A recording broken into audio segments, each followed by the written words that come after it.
He has promised he will never fail. I will follow, I will follow thee. He has promised he will never fail.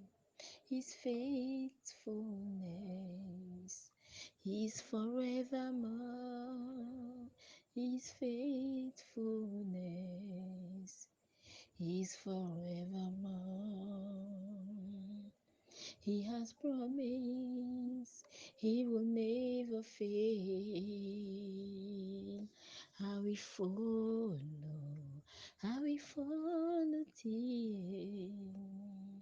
He has promised he will never fail. His faithfulness is forevermore. His faithfulness is forevermore. His faithfulness is forevermore. His faithfulness is forevermore.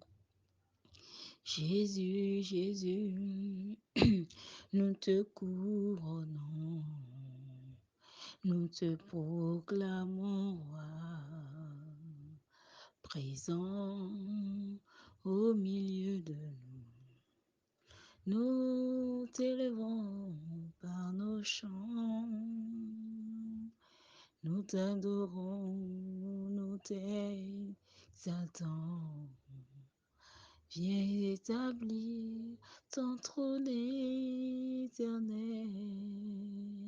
Par nos louanges, nous t'invitons. Viens Jésus, prends ta place de roi. Oh, viens Jésus, prends ta place de roi. Père, au nom de Jésus, Père trois fois saint, je te dis encore merci Seigneur ce matin pour ta gloire, pour ta magnifique présence. Merci Seigneur, je t'exalte. Sois honoré, sois glorifié maintenant pour les siècles des siècles. Merci éternel Jéhovah des cieux pour la vie précieuse que tu nous as encore donnée. Merci pour ce nouveau jour, merci pour ce nouveau mois Seigneur. Nombreux sont ceux-là qui aimeraient avoir l'opportunité de rencontrer ce mois, mais ils n'ont pas eu cette opportunité.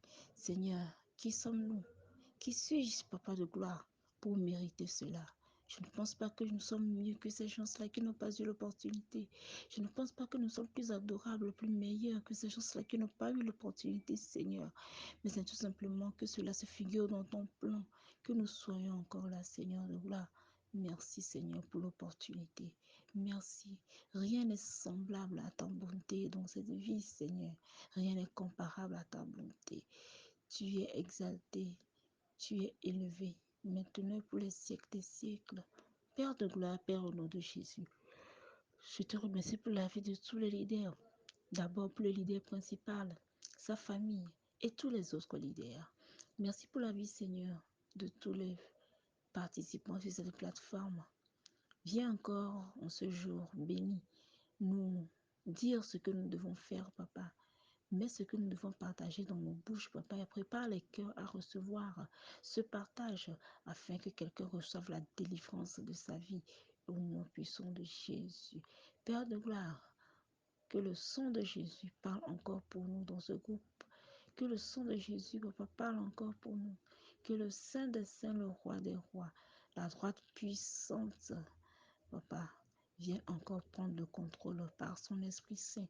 Que le Saint-Esprit nous environne, Papa. Que le Saint-Esprit prenne le dessus, Papa. Que tout ce qui est cher en nous se taise, Éternel. Que tout ce qui est cher à nous, qui ne veut pas faire place à ta parole, Papa, que cela soit anéanti maintenant au nom de Jésus. Et que ton esprit, Papa, parle. Alors, permets que ton esprit s'élève en nous afin de parler, Éternel, pour ton peuple. Au nom de Jésus. Alléluia.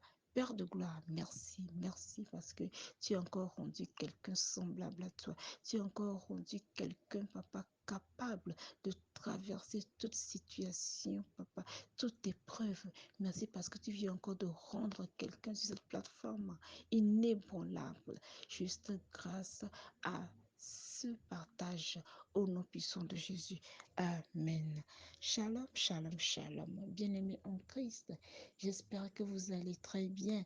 C'est la sœur Sonia et avec la sœur Claudine, nous allons partager aujourd'hui le chapitre d'Hébreu, chapitre 12 du verset 1 au verset 29. Je vous souhaite tout d'abord bienvenue dans ce nouveau mois d'avril, un mois de bénédiction, parce que nous sommes en Christ. Quelle que soit la manière dont le mois sera, nous déclarons toujours des bénédictions surabondantes dans nos vies. Et ce mois sera également un mois de grâce surabondante dans nos vies au nom de Jésus. Alléluia. Alors, bien-aimés en Christ, notre question d'aujourd'hui, voilà, c'est: devenus des enfants de Dieu, avons-nous encore besoin d'être châtiés avant de plaire à ce dernier? Pourquoi? Amen. Bien-aimés, nous allons trouver cela dans les versets 5 à 11 de ce chapitre. Amen. Je vais donc lire ces passages-là. La parole de Dieu dit: et vous avez oublié l'exhortation qui vous est adressée comme à des fils. Mon fils, ne méprise pas le châtiment du Seigneur et ne perds pas courage lorsqu'il te reprend, car le Seigneur châtie celui qu'il aime et il frappe de la verge tout ce qu'il reconnaît pour ses fils, tout ce qu'il reconnaît pour ses fils. Supportez le châtiment, c'est comme des fils que Dieu vous traite, car quel est le fils qu'un père ne châtie pas? Mais si vous êtes exempt du châtiment auquel tous ont part, vous êtes donc des enfants illégitimes et non des fils. D'ailleurs, puisque nos pères selon la chair nous ont châtiés et que nous les avons respectés, ne devons-nous pas à bien plus forte raison nous soumettre au Père des fils pour avoir la vie? Nos pères nous châtient pour peu de jours, comme ils le trouvaient bon. Mais Dieu nous châtie pour notre bien, afin que nous participons à sa sainteté. Amen. Il est vrai que tout châtiment semble d'abord un sujet de tristesse et non de joie, mais il produit plus tard, pour ceux qui ont été ainsi exercés, un fruit paisible de justice. Alléluia. Bien-aimés en Christ, alors, est-ce que nous avons besoin d'être châtiés une fois devenus enfants de Dieu? Voilà, nombreux sont ceux-là qui pensent que parce que nous sommes devenus des enfants de Dieu, nous n'avons plus besoin d'être châtiés. Nous n'avons plus besoin de souffrir, nous n'avons plus besoin de passer par des épreuves, des situations difficiles. Au fait, lorsque Jésus repartait vers le Père, il a dit aux disciples: je vous laisse la paix et je vous donne ma paix. Je ne vous la donne pas comme le monde vous la donne. Alléluia. La paix que nous recherchons en Christ, en fait, c'est la paix du cœur. La paix du cœur au milieu des situations troublantes. Parce qu'il a dit que dans ce monde-là, nous allons avoir des tribulations, pas des problèmes, mais des tribulations. Les tribulations, ce sont des épreuves difficiles que nous traversons, mais parce que nous avons Christ dans ce cœur-là, parce que nous avons l'amour dans ce cœur-là, nous sommes comme libres. Nous ne pensons plus à ces épreuves. C'est vrai que nous y pensons, mais nous n'en faisons pas des priorités parce que notre cœur est disposé pour recevoir cet amour de Dieu et pouvoir traverser ce genre de situations, ce genre de tribulations. Amen. Alors, étant devenus des enfants de Dieu, nous avons besoin d'être châtiés, bien sûr. Nous devons être châtiés. Alléluia. Parce que lorsque quelqu'un achète une maison maintenant et c'est parce que d'abord, la maison a quelque chose. La maison a un point étonnant, un point touchant, et que la personne qui l'a acheté, quand bien même que cette maison-là est complètement dévastée, ou bien cette maison-là n'a pas du tout la forme, ou bien ne reflète pas ce que cette personne-là veut, la personne-là achète cette maison-là tout simplement pour faire quoi? Pour la démolir et pour la rebâtir. Alors, étant devenus des enfants de Dieu, Dieu démolit la maison que nous sommes, le temple que nous sommes, afin de pouvoir la reconstruire. Et ce moment où Dieu est en train de dépouiller cette maison-là, nous traversons des situations difficiles et nous oublions complètement que nous sommes devenus des enfants de Dieu et que Dieu est à l'œuvre dans notre vie. Parce que lorsque nous pensons qu'il est loin, c'est alors qu'il est encore à côté de nous. C'est alors qu'il est même encore plus proche, présent.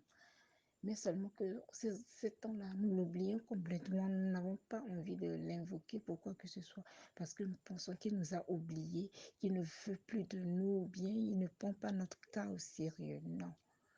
Il va falloir que tu traverses cette situation, que tu traverses ce genre de tribulation, afin d'arriver maintenant à ta destination. Alléluia. Bien-aimés en Christ, le châtiment de Dieu est un châtiment qui nous permet d'arriver à notre destination. Alléluia. Et nous avons besoin d'être châtiés. Si dans la chair nous sommes châtiés par nos parents, eh bien Dieu voudrait que nous soyons encore bien plus châtiés afin que nous soyons inébranlables, que nous devenions inébranlables, afin de participer à sa sainteté. Amen. Alors, pourquoi? Justement, afin de participer à sa sainteté, afin que nous devenions des gens inébranlables. Alors, lorsque nous lisons dans le livre de 1 Pierre 5, 1 Pierre 5, à partir du...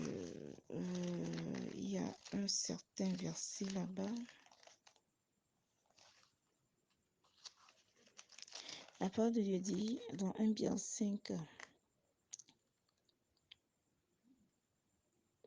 verset 10, à partir du verset 9, il dit, résistez-lui avec une foi ferme, sachant que les mêmes souffrances sont imposées à vos frères qui sont dans le monde. Le Dieu de toute grâce, qui vous a appelé en Jésus-Christ à sa gloire éternelle, après que vous ayez souffert un peu de temps, vous perfectionnera lui-même, vous affermira, vous fortifiera et vous rendra inébranlable. Amen. Donc c'est le pourquoi nous devons souffrir, c'est le pourquoi nous devons traverser des tribulations, c'est le pourquoi nous devons traverser des situations difficiles. Ces situations-là, ce sont des situations par lesquelles Dieu nous met à l'épreuve. Ce sont des situations par lesquelles Dieu nous teste pour voir notre foi, pour voir notre niveau de foi en lui. Nombreux sont ceux-là qui abandonnent, surtout les nouveaux-nés, les bébés spirituels. Lorsque nous sommes nés de nouveau et que nous venons à Christ, nous pensons que c'est fini. Christ m'a reçu, alors je n'ai pas à payer quoi que ce soit. Nous voyons la vie en rose et nous voulons que les choses arrivent vite. Nous voulons que les choses viennent vite, vite, vite, vite, vite. Alors que Dieu a pris tellement de temps pour nous attendre. Et maintenant que nous sommes avec lui, c'est à nous maintenant de l'attendre. C'est à nous maintenant de, de jouir de sa présence tous les jours. C'est à nous maintenant de chercher le royaume des cieux afin que toutes les choses qu'il a préparées pour nous viennent. Si ça ne vient pas, ça ne voudrait pas dire que Dieu vous a oublié. Si c'était facile, vous l'auriez fait par vous-même. Mais si lui-même vous a rendu incapable, c'est parce qu'il veut se démontrer. C'est parce qu'il veut démontrer sa puissance. Parce que notre Dieu que nous servons, c'est un Dieu qui aime se montrer. C'est un Dieu de show. Il aime faire le show. Il aime qu'on dise de lui que c'est lui qui l'a fait. Et c'est lui seul qui est capable de pouvoir le faire. Si un homme peut transformer ta vie, alors ce n'est plus Dieu qui est dedans.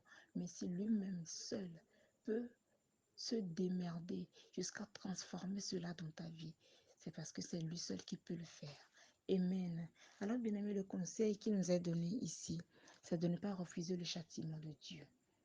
Ne pense pas que tu ne vas pas payer ce que tu as fait. Dans le temps, tu étais adultère.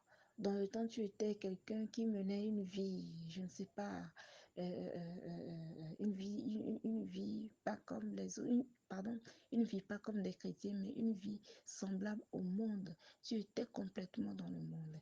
Et tu vis en Christ parce que tu pries tellement, tu pries des dizaines de fois par jour. Et tu penses que tu ne vas pas traverser des épreuves. Je suis vraiment désolée de te l'annoncer, mais tu vas traverser des épreuves. Oui, il faut quand même que tu sois dépouillé afin de participer à la sainteté de Dieu, afin de devenir inébranlable pour ce Dieu-là.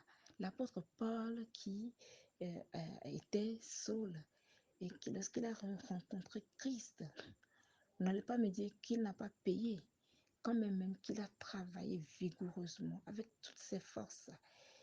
Il a travaillé pour le Seigneur. Il a gagné des âmes pour le royaume des cieux. Cela n'a pas empêché qu'on lui enlève la tête. Ah, ce n'est pas que nous, on va aussi couper nos têtes, hein, mais, bien aimé, il y a un châtiment qui nous attend. Et nous ne pouvons pas fuir ces châtiments-là. Si tu as pu le fuir dès le passé, attends.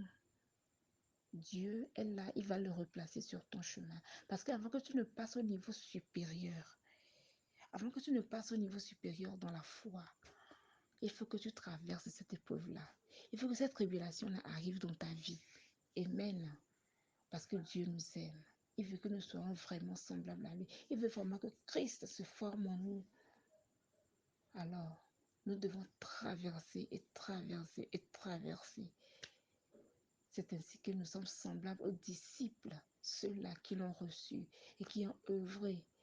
Premièrement, c'est ainsi que nous savons que nous sommes vraiment chrétiens. Si tu ne traverses pas des épreuves, tu ne peux pas dire que tu es un chrétien. Non, les épreuves sont là pour qu'on les affronte.